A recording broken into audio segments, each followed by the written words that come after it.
this is a moment to prioritize the poor. And, many things will be written about the pandemic. You will all tell your grandchildren what happened in the great pandemic, and God willing, there'll not be another one like this in our lifetimes. But there may be.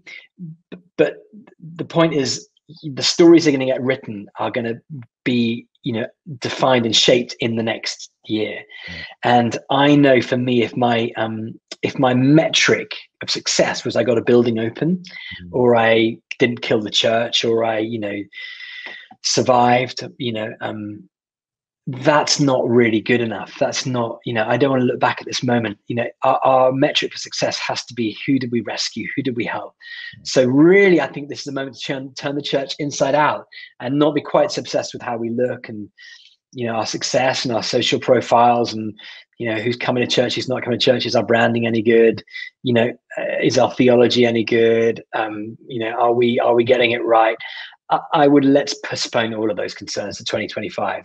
Right. True theology, true religion, James says, is to orphans and widows. Yeah. And there are plenty of those right now. So I think we need to take a 5-year sabbatical from being hot young church leaders like you all are, and go out and spend 5 years loving the poor. And then we'll get back together with some wounds and some battle stories, with prostitutes who come to know Jesus, with hungry people who've been fed, with people who were never a million miles from a church that we went to and we loved and we listened and we learned from and we worked together.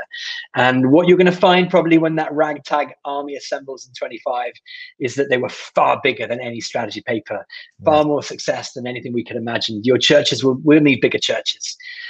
So now is the time to go and to love people and to preach the whole gospel, and to be brave and be creative and live your best 2020 through 2025. In Jesus' name.